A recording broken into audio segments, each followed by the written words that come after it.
안녕하십니까. 안녕하세요.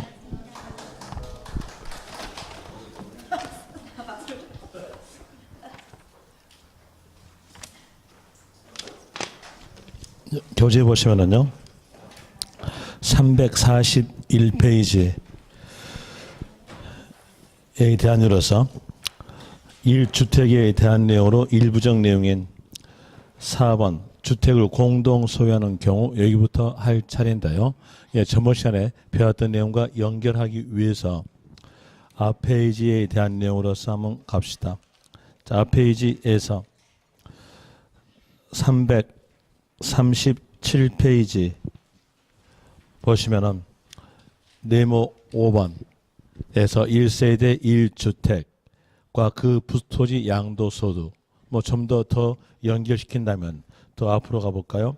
334페이지에서 5번 비과세 양도소득 여기에 대한 내용은 하나의 거래가 나오면 그 거래에 대한 내용이 양도인가 아닌가 보고 양도에 해당이 되었다면 그 다음 단계로 와서 비과세인가 과세인가 봅니다.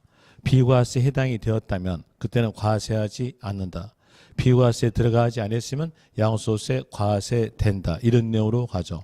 그러면 양도소득세가 과세되지 않는 경우에 대한 내용은 두 개의 경우예요. 하나는 양도로 보지 않는 경우에 대한 내용과 또 하나는 양도소득세에 대한으로서 양도에 해당이 되었으나 비과세에 해당된 경우에 대한 내용도 양도소득세 과세하지 않는다 이렇게 나오죠. 거기에 대한 내용으로서 네모 2번 보시면 비과세 양도소득의 종류 해가지고 셋 중에 하나예요. 셋 중에 하나에 대해서 볼 때 먼저 1번 파산선고. 파산선고는 양도입니다. 양도에 해당이 되었으나 국가 정책상으로서 처분된 소득에 대해서는 과세하지 않는다 이렇게 나온 것이고요. 또 이 가로에서 농지의 교환. 여기서 교환이니까 양도죠. 양도에 해당이 되었으나 농지 생산성을 높여주기 위해서 국가 정책상으로서 농지의 서로 간에 바꾸는 것은 과세하지 않겠다. 이렇게 나온 것이 농지의 교환 또는 분합이고요. 그리고 3가로 1세대 1주택의 양도. 양도니까 양도에 해당이 됐다라는 내용으로서 나올 것이고 그리고 국내의 주거 안정과 국내 주택 공급 목적으로서 과세하지 않겠다로 된 것이 1세대 1주택의 양도인데 이 셋 중에 하나에 들어갔으면 그 양도에 대한 내용은 과세하지 않는다입니다. 여기서 문제에서 가장 잘 나온 쪽은 1세대 1주택의 양도가 문제 잘 나오는데 거기에 대한 내용으로서 세부적 내용은 337페이지 나와져요. 337페이지에서 5번 1세대 1주택과 그 부수토지 양도소득에 대한 내용으로서 동그라미 1번 보시면요. 일반적 경우에 대한 내용으로서 양도 현재 1세대 가 했으니까 가 행위의 주체죠. 행하는 자이기 때문에 이건 엔드 조건이에요. 1세대가 국내에 등기된 1주택과 그에 딸린 토지를 2년 가로 빼고 연결하니까 2년 이상 보유 후 양도한 경우에는 양도소득세 과세하지 않는다 이렇게 나옵니다. 이 내용은 1세대라는 조건을 갖춰주고 그리고 1주택이라는 조건을 갖춰주고 2년 보유하고 양도했을 때 과세하지 않는다. 이 내용을 알려준 것이 거기 동그라미 1번 내용이에요. 엔드 조건이죠. 자, 여기에서 볼 때 1세대라는 조건을 갖춰주고 그리고 1주택이라는 조건을 갖춰주고 2년 보유라는 조건을 갖춰주고 양도하였다면 과세하지 않는다. 비과세다. 이렇게 나오는 건데요. 여기에서 이제 요 셋 중에서 하나라도 빠지면 그때는 과세된다 이렇게 나오니까 여기에 대해서 세대의 뜻을 적어주고요. 세대의 뜻에 들어가지 않았다 하더라도 예외사항에 해당이 됐으면 세대에 들어간다 이렇게 나오죠. 그러면서 요 세대를 갖췄다 가정하고요. 그리고 또 여기에서 1주택의 뜻에 대한 내용은 양도 시점에 국내의 1주택을 말합니다. 그럼 양도 시점에서 2주택이었다고 하였으면 1주택에 들어가지 않음으로써 그 내용에 먼저 양도한 것은 과세됩니다. 그러나 그 내용이 1주택의 특례에 들어가요. 여기서 1주택의 특례에 대한 내용은 양도 시점에서 2개였으나 2주택이었으나 하나로 보는 경우 1주택으로 보는 경우에 대한 내용이 1주택의 특례예요. 그럼 방금 했던 그 2개에 대한 내용이 여기에 들어갔다고 하였으면 하나로 본다 하겠으니까 여기에 대한 내용으로서 예외상으로서 여기에 해당이 되었으면 1주택으로 본다 했죠. 만약에 그 2개에 대한 내용이 여기에 들어가지 않았으면 그 둘 중에서 먼저 양도한 것은 과세다 이렇게 나올 것이고요. 자, 이런 내용을 갖추면 되는 것이고 또 2년 보유 갖춰야 되는데 여기에서 보유에 대한 내용이니까 소유만 하면 돼요. 2년 소유하고 1주택으로서 양도하였으면 그때는 과세하지 않는다 이렇게 나옵니다. 하나 조정지역에 들어갔다. 조정지역에 대한 내용 가격 조정이 이루어져야 하는 지역이에요. 가격 조정이 이루어져야 하는 지역에 대해서는 2년 보유 기간 중에 2년 거주까지 갖추었을 때에 2년 보유된 걸로 본다 이렇게 나오죠. 조정지역에 대한 예로서 부산에서는 조정지역인 지역과 아닌 지역 두 개로 있죠. 해운대 쪽은 조정지역이고요. 그리고 나머지는 조정지역이 아니에요. 그럼 이제 볼 때 조정지역이라는 단어가 있으면요. 그때는 2년 거주까지 갖춰야 된다. 이렇게 하시면 되고요. 조정지역이라는 말이 없으면요. 2년 소유하고 1주택을 팔았으면 비과세 된다. 이렇게 구별하시면 됩니다. 그리고 또 2년 보유를 갖추지 않았다 하더라도 예외 사항에 들어갔으면 2년 갖춘 걸로 본다. 이렇게 나와져요. 이 내용으로서 여기까지 갖추고 팔았을 때 비과세 된다 이런 내용이죠. 이게 흐름이에요. 그 흐름에 대한 내용을 거기 동그라미 1번에서 알려주고 있는 것이고요. 그리고 이제 이 흐름에 따라 가지고 차근차근 1세대 그리고 1주택 그리고 2년 보유 요 내용으로서 각기 갑니다. 먼저 1세대에 대한 내용은 교재 339페이지에 나오죠. 339페이지에서 2가로 1세대 하면서 밑에서 원칙 나오죠. 자, 1세대 뜻입니다. 그 뜻에 대해서 먼저 읽어드리면 1세대라 하면 거주자 및 배우자가 자 여기에서 거주자에다가 일단은 동그라미 치십시오. 거주자에다 동그라미 치고요. 그리고 거주자 및 배우자가 이렇게 되면서 배우자에게 대해서 가로 내용으로서 세부적 내용이 나오죠. 자 여기서 배우자에 대한 내용으로서는 세법에 대한 내용이 사실과세에 대한 내용이기 때문에 이번에 여기에 대한 내용을 개정 신설시킵니다. 개정 신설된 내용이 바로 가로에 적어져 있는 내용이에요. 그 내용은 예전부터 행하고 있는 내용입니다. 왜? 사실과세니까요. 그 내용 읽어드리면 법률상 이혼을 하였으나 생계를 같이 하는 등 사실상 이혼한 것으로 보기 어려운 관계에 있는 자를 포함한다. 이 보니까 서류상으로서는 이혼돼 있으나 실질상으로서는요. 같이 살고 있는 거죠. 그럼 사실상으로서 배우자니까 거기에 배우자에 넣어준다. 라면서 사실과세다만 아시면 됩니다. 그리고 배우자가 그들과 같은 주소 또는 거소에서 생계를 같이 하는 자 가로 빼고 연결하면 같이 하는 자를 말한다 이렇게 나와져요. 그럼 여기에서 볼 때 1세대 뜻에 대한 내용은 거주자 및 배우자가 같은 주소에서 그 가족과 생계를 같이 한 경우가 세대다 이렇게 나와져요.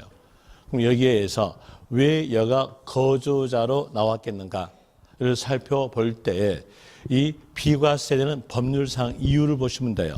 비과 사유주는 법률상 취지에 대한 내용은 국내의 주거 안정에 대한 내용과 국내의 주택 공급 목적으로서 비과세하여 주는 겁니다.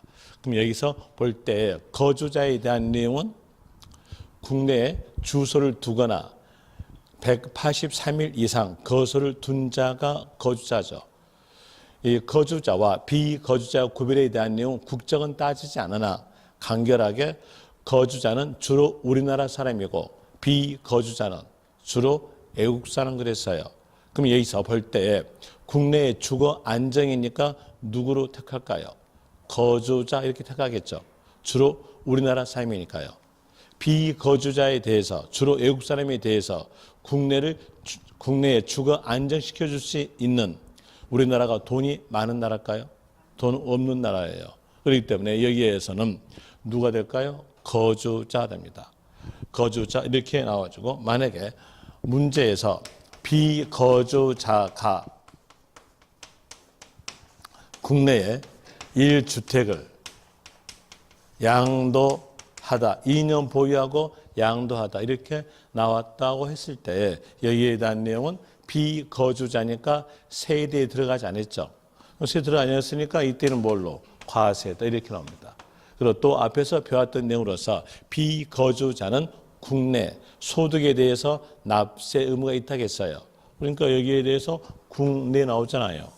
국내 이렇게 했으니까 그때는 뭘로? 과세다로 되는 것이고요. 또 거주자에 들어갔다 하더라도 배우자가 있어야 되는 게 원칙입니다. 배우자가 없다면 그때는 세대에 들어가지 않음으로써 1주택으로 2년 보유하고 양도했을 때 과세되는 현상이 나와져요. 예를 들어서 배우자가 사망했다 이랬으면 배우자가 없음으로써 세대에 들어가지 않았으니까 1주택으로 2년 보유하고 양도했을 때 과세된다. 이런 현상까지도 나옵니다. 이런 현상을 막기 위해서요. 여기에서 이제 법이 또 나오죠. 또 나온 것으로서 배우자가 있어야 되는데 배우자가 없더라도 세대로 보는 경우 해가지고 법이 나오죠. 이게 바로 세대 예외상이에요. 배우자가 있어야 되는데 배우자 없더라도 세대로 보는 경우 해가지고 예외상에 대한 내용으로서 340페이지에 나오죠. 340페이지 보시면 이 가로 배우자가 없어도 1세대로 보는 경우 해가지고 거주자 나이가 30세 이상 됐으면 결혼할 능력이 있잖아요. 그래서 배우자 없더라도 세대로 본다 이렇게 나와주고요. 그리고 동그라미 2번 배우자 사망, 배우자의 이혼에 대한 내용은 배우자 없더라도 세대로 본다로 나와지고요. 그리고 또 기준 중위 소득의 40% 여기서 중위 그랬으니까 중간이에요. 중간 소득을 기준으로 잡아서 50%도 아니고 40%니까 이 내용은 최저 생계 유지비를 말합니다. 이 최저 생계 유지비에 대한 내용은 보건복지부에서 매년마다 가족 수에 따라 가지고 금액을 정해져 있어요.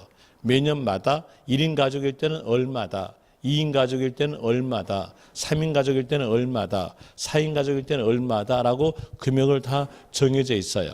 그런데 그 금액에 대한 내용을 외울 수가 없으니까 간결하게 이 기준 중위 소득 40%에 대한 내용은 최저 생계비 이렇게 생각하시면 돼요.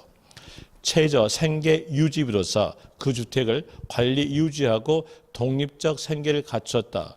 독립적 생계를 갖췄으니까 혼자 잘 살고 있죠. 그럼 거기에 대한 내용도 배우자 없더라도 세대로 본다 이렇게 나와져요. 그러면서 그 옆에 보시면 있는 내용이 미성년자 제외 나오죠. 미성년자는 최저 생계 유지비로서 그 주택을 관리 유지하고 독립적 생계를 갖췄다 하더라도 세대로 보지 않습니다. 거기다가 밑에다가 적으세요. 미성년자 밑에다가 세대 X라고 적으면 되겠죠. 그리고 또 그 옆에 보시면은 미성년자의 결혼 나오죠. 미성년자의 결혼이니까 이건 배우자 있죠. 배우자 있음으로써 이 경우는 세대입니다. 그래서 미성년자의 결혼 밑에다가는 또 적는 것은 세대라고 적으시면 돼요. 이렇게 셋 중에 하나에 해당됐으면 그때는 배우자 없더라도 세대로 본다 이렇게 나오죠. 그리고 또 그 밑에서 심화학습에 대한 내용으로서 2번 보세요. 2번에서 뭔가 밑줄 쳐져 있죠. 안 쳐졌습니까? 안 쳐졌습니까? 그러면 예습 차원에서 읽어드릴게요. 1세대 1주택 비과세 규정을 적용하는 경우 부부란 단어에다가 밑줄. 그리고 그 옆에서 각각 세대가 각각 세대를 달리 구성하는 경우 동일 세대로 본다. 동일 세대에다가 밑줄. 설명드리면요. 여기에서 배우자 없더라도 세대로 보는 경우 예외사항이 있다겠죠. 그럼 이제 볼 때 여기에서 거주자 및 배우자 했을 때 배우자가 있어요. 배우자 있는데 주소를 달리합니다. 그럼 주소를 달리하게 되면 원칙에 들어가지 않고요. 여기 예외사항이 들어가져요. 그럼 예외사항이 들어갔으면 그때에 대한 이유로서 각각 세대가 되면서 각각 1주택씩을 보유했을 때 어느 주택을 먼저 양도해도 비과세 된다는 이런 현상 때문에 나온 법이 방금 체킹된 내용이었어요. 이렇게 가정합시다. 남자의 나이는 45세였다 합시다. 그리고 여자의 나이에 대한 내용은 38세였다고 이렇게 해보죠. 그러면서 이 두 분이 부부였다고 하였을 때에 남자는 주소를 서울로 두고 서울에 있는 1주택에 대해서 남자 명의로 등기되어 있고 그리고 등기부상에서 2년 보유되어 있고 주민등록표상으로서 2년 거주까지 갖춘 주소를 부산에 두고 부산에 있는 1주택에 대해서 여자 명의로 등기되어 있고 그리고 등기부상으로서 2년 보유되어 있고 주민등록상에서 2년 거주를 갖췄다 합시다. 서울은 조정적입니다. 서울은 전체가 조정적이니까 여기에서 2년 거주까지 적어준 것이고요. 또 여기 부산에 대한 해운대였다고 가정하면서 여기 2년 거주까지 적어줬습니다.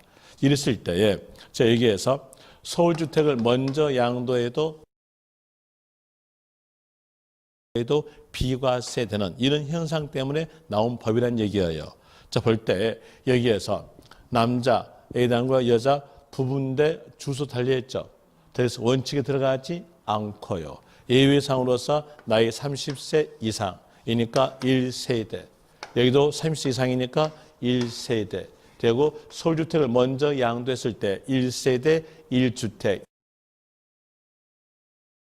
비과세.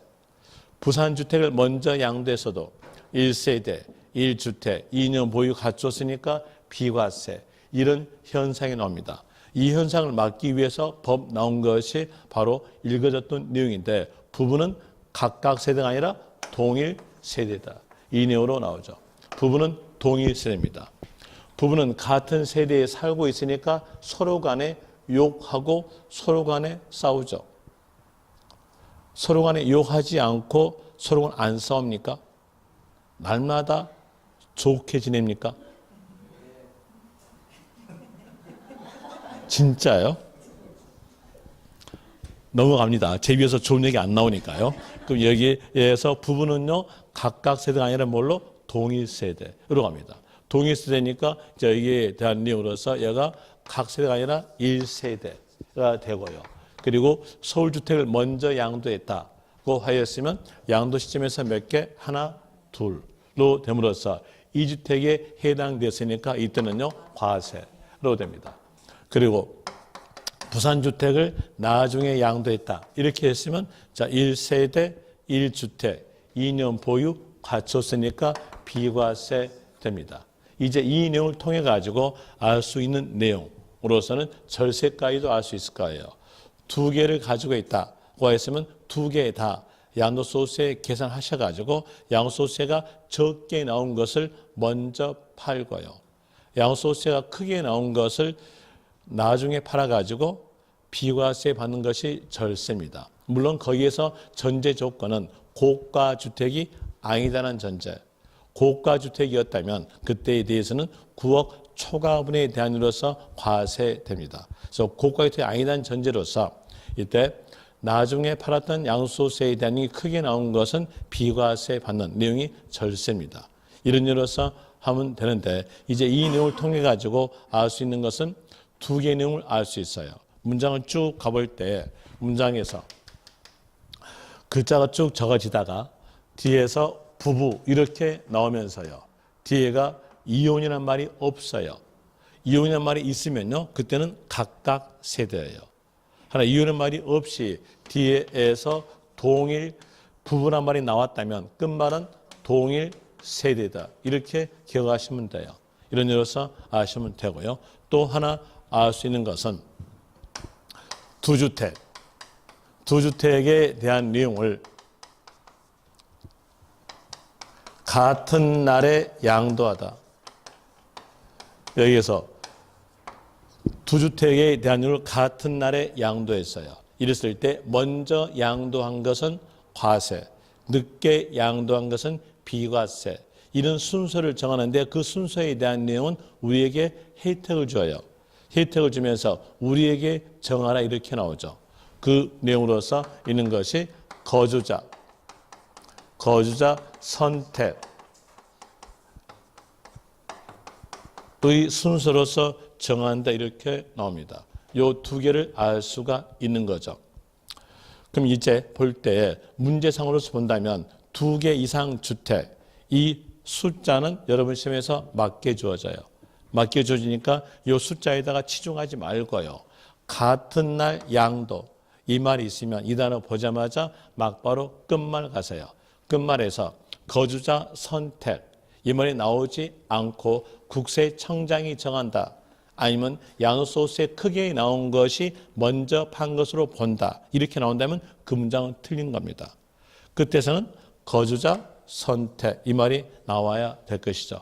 거기에 대한 내용으로서 체킹해 주면 그 내용은 오른쪽 페이지에 있어요. 오른쪽 페이지에서 3가로에서 두 개 이상의 주택을 같은 날에 같은 날에 양도에다가 밑줄.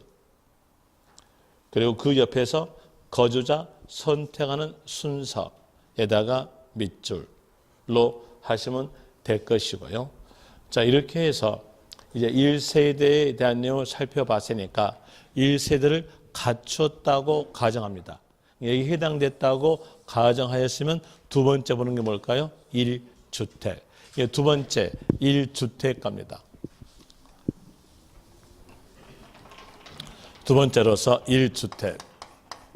먼저 1주택의 뜻에 대한 내용은 양도 시점에서 국내에 1주택을 의미한다. 이 내용이 바로 1주택의 뜻이에요. 자, 여기에서 국내란 전제를 왜 붙였겠는가? 에 붙인 원인에 대한 내용은 여기 1세대 1주택 2년 보유하고 양도했을 때 비과세 해주는 법률적 취지에 있어요. 법률적 취지에 대한 내용은 국내의 주거 안정과 국내의 주택 공급이죠. 그럼 국내 주택 공급이니까 여가 뭐 붙을까요? 국내가 붙어요. 그러면 이제 이 말의 반대로서 볼 때 국외 주택은 국외 주택은 주택수에 포함되지 않고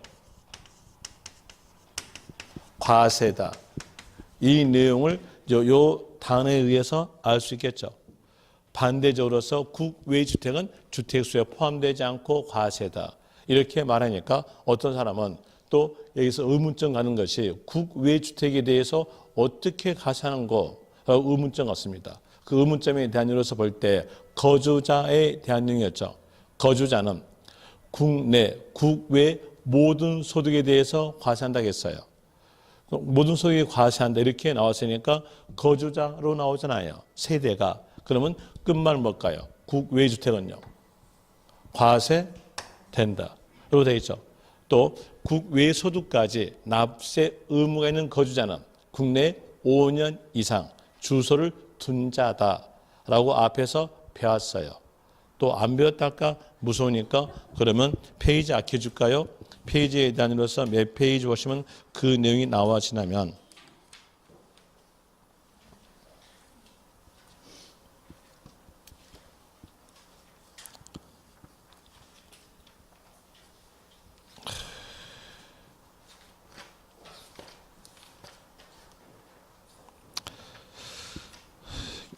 교재 페이지는 없고 어디에 있냐면요 요약지보다 저기 제가 나눈 유인물 있잖아요. 맨 처음에 나눴던 유인물 1페이지 보시면 조세 총론 유인물 1페이지 보시면은 왼쪽에서 거주자, 비거주자 이렇게 나오면서 거기에서 거주자는 국내, 국외 모든 소득에 대해서 납세 의무 부여한다. 이러면서 국외 소득에 대해서 납세 의무가 있는 거주자는 국내에 5년 이상 주소를 둔 자다라고 적어졌죠. 그리고 비거주자는 국내 소득에 대해서 납세 의무가 있다라고 적어졌을 거예요. 그 내용으로서 앞에서 배웠던 내용을 여기다가 연결시킨 겁니다. 자, 또 다시 이 볼 때 양도 시점에서 국내 1주택이에요. 그럼 양도 시점에서 국내 1주택이니까 판단에 대한 내용이 양도 시점 판단입니다. 문장으로 쭉 가볼 때 글자가 이렇게 계속적으로 적어져 있으면서 끝에서 나대지로 양도하다 이렇게 나왔다면 이때 보니까 양도 시점에서 나대지죠. 주택이 아니니까 이때는 뭘로? 과세다. 라는 될 것이고요. 또 다시 글자가 쭉 적어지다가 끝에서 상가로 양도하다 이렇게 나왔으면요. 그럼 여기에 대한 내용도 주택이 아님으로써 과세된다 이렇게 될 거예요. 그래서 법에서는요. 주택은 뭐다라고 뜻이 적어져요. 이 소득세법에 대한 내용은 기록된 내용에 따라서 과세하겠다로서 열거주를 택하거든요. 열거를 택하니까 이제 주택의 뜻을 적어줘요. 이 주택의 뜻에 대한 내용은 여러분들이 알고 있는 상식이에요. 상식에 대한 내용인데 거기다가 세법을 따라갑니다. 세법은 사실과세니까 앞에다가 붙여요. 사실상 늘 상시 주거용 건물 늘 주거용 건물에 대한 내용이 주택이다 이렇게 나오죠. 그리고 이 주택이라는 단어 안에는 주택 부수토지를 포함되겠다라는 의미가 들어 있어요. 앞에 자산세에서 배울 때 주택에 대한 내용 배웠죠. 주택에 볼 때 이 주택 안에는 주택 부수토지를 포함하겠다라고 했어요. 그 내용을 띄워볼까요? 띄워낸다면 주택 건물과 이에 딸린 토지를 한 물건인 주택으로 본다. 이렇게 배웠었잖아요. 그러니까 이 주택 단어 안에 포함되는 의미는요. 주택 부수토지를 포함한다는 겁니다. 그럼 여기에 대한 내용도 주택 부수토지를 포함해요. 포함하는데 뭘로 판단이다? 사실 판단이다 이렇게 나와져요. 그러니까 사실 판단이다 라는 내용으로 나오죠. 그 내용으로서 교재에 체킹해 주면은 340페이지에서 3가로에서 동그라미 1번 주택의 정의에서 옆에 주택이라 하면 밑줄 그리고 그 줄 끝에서 사자 나와요. 연결시키면 사실상 주거용으로 사용하는 것 사실상에다가 동그라미 치면 됩니다. 판단은 사실상으로서 판단되는 거죠. 그러면 그 내용에 따라 가지고 D페이지 보시면은 이 말이 나와요. 342페이지에서 심화학습 나오죠. 거기에서 1번 보세요. 1번에서 주택이란 공무상 용도에 관계없이 사실상 주거용으로 사용되는 건물을 말한다. 거기서 사실상에다가 동그라미 치면 됩니다. 그리고 그리고 똥 쳤으면 2번 보세요. 2번에서 소유하고 있던 공무상 주택인 1세대 1주택을 거주용이 아닌 영업용 건물로 사용하다가 양도하는 때. 이제 내용 보니까 이 내용이 주거용일까요? 영업용일까요? 사실상 영업이잖아요. 그럼 이건 끝말은요. 주택으로 보지 아니한다. 주택으로 보지 아니하니까 과세된다. 이렇게 나와줍니다. 그리고 또 다시 그 밑에서 6번 나와요. 6번 보죠. 6번 보니까 사용인의 기거를 위하여 공장에 부수된 건물을 합숙소로 사용. 자, 거기에서 공장에 부수된 건물을 합숙소로 사용에다가 밑줄. 이제 내용을 볼 때 부는 본에 따라가요. 그럼 여기에서 합숙소가 부죠. 그럼 이 부는 어디에 따르겠다? 공장에 따른다. 공장에 따른다. 그런 것으로 나오니까 끝말은요. 주택으로 보지 아니한다. 이렇게 되겠죠. 주택으로 보지 아니한다. 이렇게 나오는 겁니다. 또 다시 여러분 교재는 없으나 여기에서 콘도미니엄 어떨까요? 콘도미니엄. 콘도미니엄에 대한 내용도 이건 늘 주거용이 아니죠. 늘 주거용이 아니니까 주택으로 보지 않는다. 이런 내용으로서 나온다는 얘기예요. 그럼 여기까지 이제 내용을 살펴볼 때에 1세대가 상가, 건물 3채, 그리고 아파트 하나, 그리고 콘도미니엄 회원권 A단위 하나를 각 2년 보유 후에 아파트를 양도하였다. 이랬을 때 이 내용이 과세인가? 1세대 갖췄죠. 그리고 양도 시점에서 상가에 대한 내용으로서는 주택이 아니죠. 또 콘도용권도 주택이 아니에요. 그럼 양도 시점에서 몇 주택? 1주택. 이거 2년 보유했죠. 그랬으니까 비과세 됩니다. 비과세 이렇게 나온 것이고요. 또 다시 아까 했던 내용과 같이 응용을 해볼 때에 1세대가 국내 1주택과 국외 1주택을 각 2년 보유 후에 국내 주택을 양도시는 2주택으로서 과세된다. 이렇게 나왔다 합시다. 그럼 이건 어떨까요? 이건 틀린 겁니다. 왜 그러냐면 국외 주택은 주택수에 포함되지 않고 그랬어요. 그럼 이제 볼 때 1세대라는 조건 갖추었고 양도 시점에서 2주택이 아니라 1주택, 1주택 되고 그리고 2년 보유 갖췄으니까 비과세 이렇게 나와야 맞다는 겁니다. 이 내용 아셨겠죠? 국외 주택은 주택수에 포함되지 않는다. 이런 내용까지 같이 응용해 봤고요. 그럼 이제 보니까 여기에서 양도 시점에서 법에서는 주택수가 몇 채다. 주택수 판단에 관한 내용의 법이 있어야 돼요. 주택수 판정에 관한 법이 이제 상황에 따라서 나옵니다. 세법은 케이스 바이 케이스예요. 이런 상황일 때는 이렇게 대입, 이런 상황일 때 이렇게 대입, 이렇게 되니까 케이스 바이 케이스에 대한 이로서 상황 따라 나오죠. 제일 먼저 부부였다. 부부에 대해서는요. 각각세이다, 동일세이다. 동일세이니까 당연히 합친다로 되겠죠. 합산 이렇게 나와지고요. 또 다시 다른 상황입니다. 다른 상황에 대한 이로서 교재로서 먼저 해보죠. 교재에서 341페이지 보시면은 이 가로에 대한 내용, 이 가로에 대한 내용으로서 먼저 읽어드릴게요.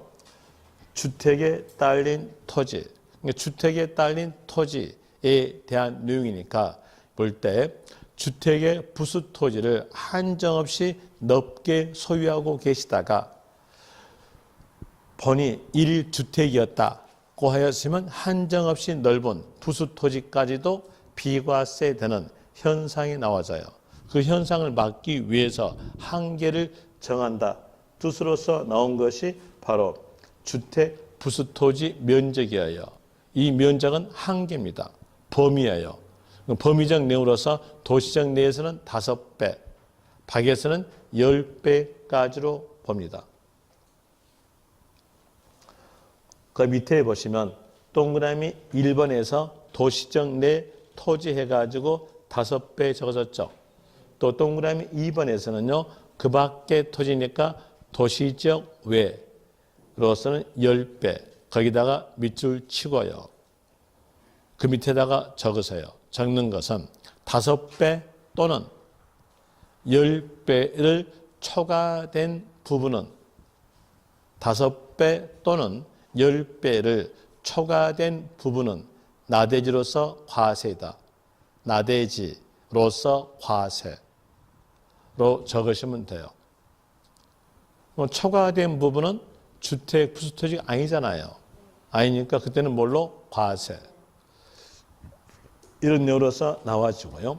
또 4가로 갑시다. 4가로에 대한 내용으로서 먼저 읽어드릴게요. 1주택을 여러 사람이 공동 소유, 공동 소유에다가 밑줄 치십시오. 공동 소유란 말은 공유죠. 공유. 여러분들이 민법에서 배웠을 때 공유란 말 배웠을 거예요. 공유란 말은 상대편의 동의를 구하지 않고 처분 가능하다라고 배웠어요. 그럼 여기에서 볼 때 상대편에게 내 거 판다 말하지 않고 판다는 것은요. 각각의 소유권을 인정했다는 얘기예요. 그래서 끝으로 가시면 돼요. 끝에서는 각자 소유 주택으로 본다 이렇게 나옵니다. 이제 양도소득세 문제로서 공유 이 말이 나왔다면 끝에 말은요. 각자 소유 이렇게 하시면 돼요. 그런 식으로서 하시면 될 것이고 5가로, 5가로에 대한 내용은 그냥 읽어보시면 됩니다. 중요한 건 아니고요.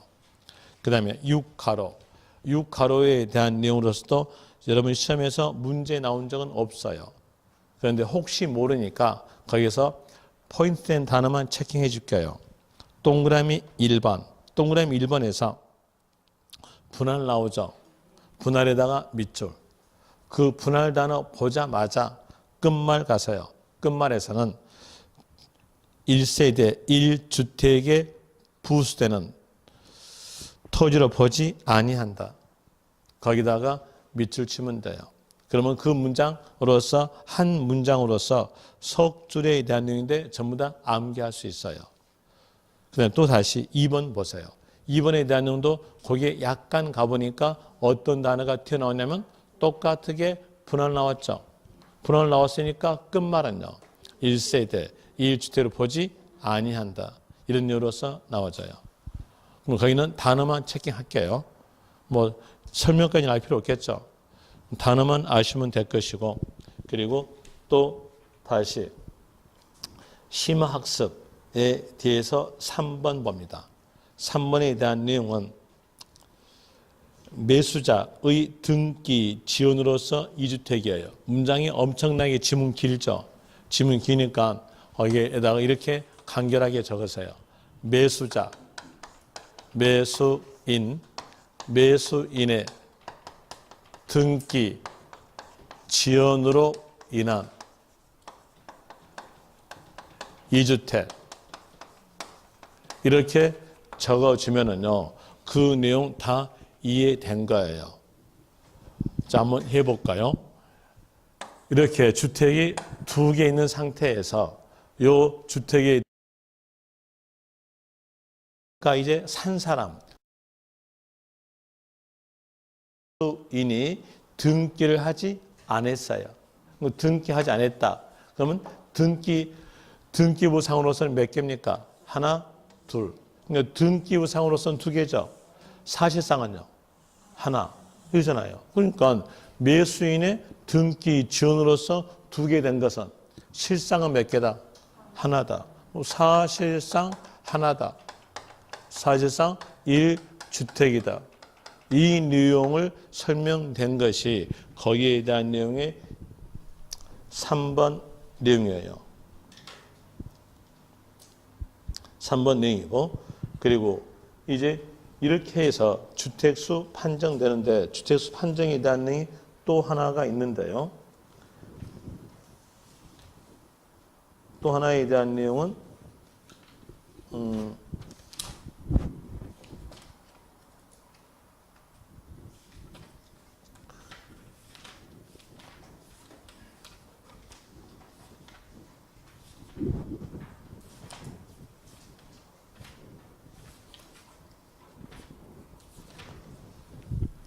찾아보는데 358페이지네요. 358페이지에서 네모 8번 겸용주택 나오죠. 여기에 대한 내용도 주택수 판정에서 나온 법이에요. 겸용주택에 대한 내용은 주거와 주거 외 용도가 가치 있는 주택을 보고 겸용주택 그럽니다.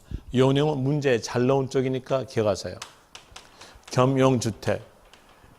주거와 주거 외 용도가 가치 있는 주택에 대해서는 원칙상으로 본다면 주거 부분만 주택이에요. 그런데 비과세 내용이 있기 때문에 우리에게 혜택을 주어져요. 혜택을 주어지면서 주거 부분이 주거 외보다 클 때만 전부 주택으로 본다. 이렇게 나와져요.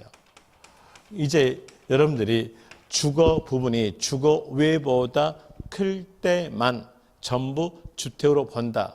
이걸 알고 있으면 반대적 내용은 금방 알아요. 제 반대적으로서 주거와 주거 외를 비교할 때 주거 외가 크거나 같았다고 한다면 그때는 원칙이에요. 원칙으로서 이때에 대한 내용은 주거 부분만 주택으로 본다. 이 내용으로 나와주겠죠. 그러니까 이제 아는 것은 주거 부분이 주거 외보다 클 때만 전부 뭐다? 주택으로 본다. 이걸 기억하면 되겠죠. 이런 내용으로서 기억하시면 돼요. 이렇게 해가지고 주택수를 판정합니다. 주택수 판정해보죠. 어떤 사람이 1세대에 적용된 사람으로서 1세대가 이렇게 이 건물에 대한으로서 1층은 상가로 2층은 주거로 있는 이 건물과 그리고 또 다른 지역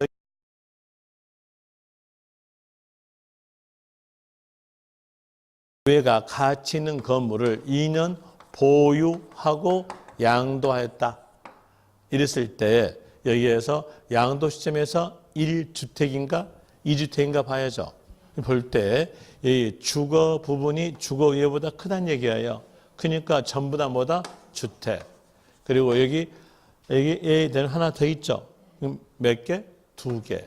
두 개 됨으로써 여기에 대한 내용은 뭘로? 과세. 해야 됩니다. 과세 1이 되겠죠. 다시 이제 여기에서 다른 지역에 주택이 없어요. 없고 여기만 하나만 있어요. 이거 하나만 있다. 이걸 2년 보유하고 양도했다. 이랬을 때 보면은 1세대 갖췄죠. 그리고 또 다른 주택이 없다고 했으니까 하나죠. 그리고 보니까 크잖아요. 주거분이 크니까 전체가 뭘로? 주택. 그리고 2년 보유하고 팔았으니까 뭘로? 비과세됩니다. 이제 이런 내용으로서 주택수를 판정한다는 얘기예요. 그리고 또 주택수 판정해 해보니까 1주택이었다 하더라도 고가 주택에 들어갔으면 그때는요 과세됩니다. 그래서 고가 주택도 기억하셔야죠. 고가 주택에 대한 것도 기억하시는 건데 고가 주택에 대한 내용은 여러분 교재에서는 몇 페이지에서 나오냐면 그 옆 페이지에 나오네요. 그 옆 페이지 359페이지에서 네모 9번 고가 주택 나오죠. 이 고자가 높을 고자고 가자가 가액 가자. 그러면 이 고가 주택은 가액 조건만 있다는 뜻입니다. 그 내용을 단어상으로서 알려줘요.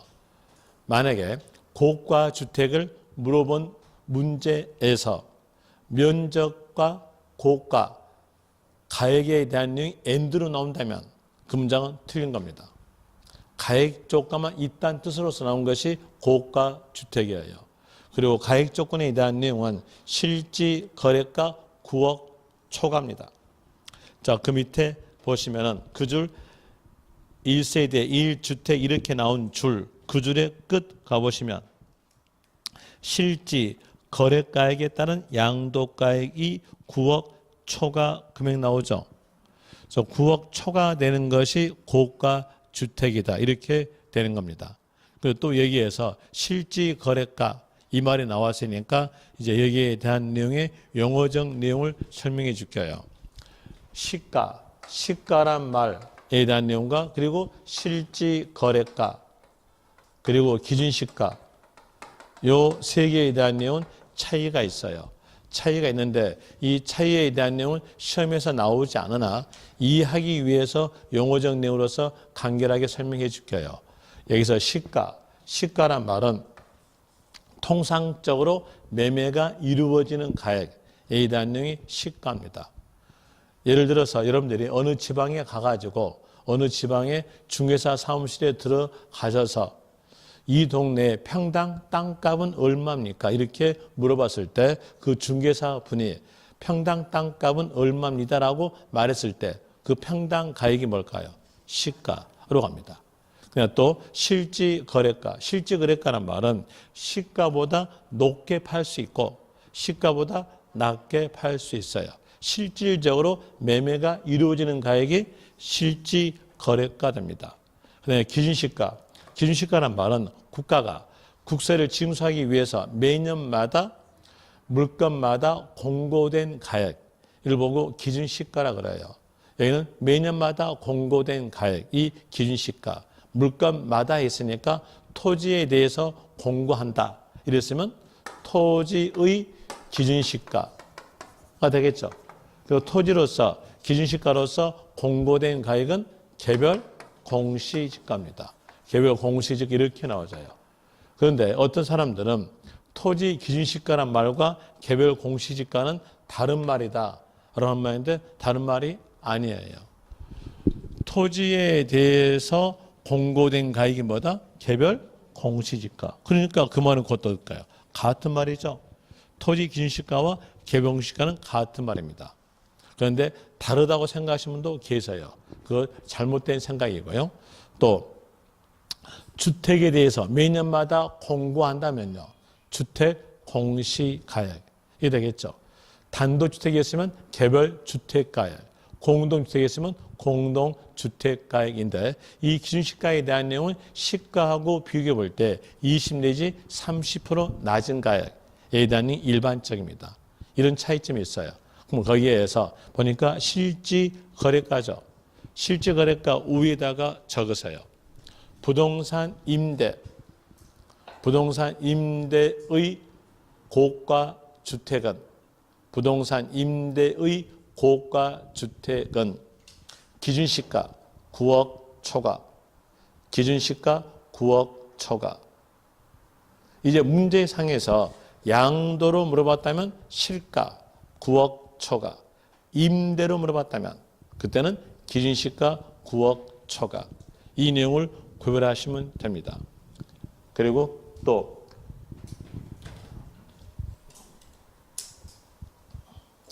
9번 고가주택 거기 옆에다가 가로하셔서 적으세요. 적는 것은 1세대 1주택으로 1세대 1주택으로 고가주택인 경우는 1세대 1주택으로 고가주택인 경우는 9억 초과분 과세다. 9억 초과분 과세. 이렇게 적었으면 이제 설명드릴게요. 1세대 1주택으로서 2년 보유하고 양도했던 고가 주택은 9억 초과분 과세입니다. 하나 1세대 2주택으로서 양도했던 그 주택이 고가 주택이었으면 그때는 전체 과세입니다. 1주택이었을 때 고가 주택에 대해서 9억 초과분 과세예요. 자, 볼 때 이렇게 봅시다. 네.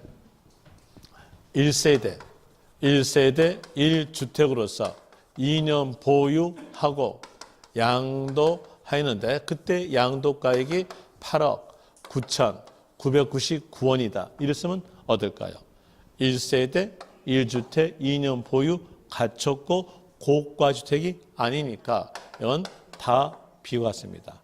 다시 1세대 1주택으로서 2년 보유하고 양도했는데 그때 양도가액이 9억하고도 1원이었다. 이랬으면요. 이때는 과세. 왜? 고가주택이니까 과세되겠죠. 과세되는데 얼마 과세? 1원 과세. 9억 초과분 과세라는 얘기예요. 또 다시 1세대 1주택으로서 1년 보유하고 양도했었는데 그때 양도가액이 8억 9,999원이다. 이렇게 나왔으면요. 여기다는요. 과세. 왜 과세냐면 2년이 안 됐어요. 이건 전체 과세겠죠. 또 다시 1세대 1주택으로서 1년 보유하고 양도했는데 그때 양도가액이 9억하고도 1원이다. 이러면요. 여기도 과세. 여가 전체 과세니까 여기도 전체 과세. 왜? 2년이 안 됐어요. 그럼 당연히 1세대 2주택으로서 고가 주택이었으면요. 근데 어떨까요? 전체 과세다. 이렇게 되겠죠. 그래서 1세대 1주택이었을 때의 고가 주택에 대해서는 9억 초과분 과세다. 이런 내용으로서 나와주는 것이고요. 자, 이렇게 해서 주택수 판정해 보니까 양도 시점에서 2주택이었어요. 2주택이었다고 하였으면 먼저 양도한 것은 과세되겠죠. 그런데 그 먼저 양도했던 2주택에 대한 내용이 1주택의 특례에 들어갔어요. 그럼 그때는 하나로 범으로써 1주택으로 본다 이런 내용으로 나옵니다. 자, 이제 거기에 대한 내용으로서 보는데 1주택의 특례에 대한 내용은 여러분 교재에서는 몇 페이지에서 그 내용이 나오냐면 다시 앞페이지로 갑니다. 앞페이지에서 345페이지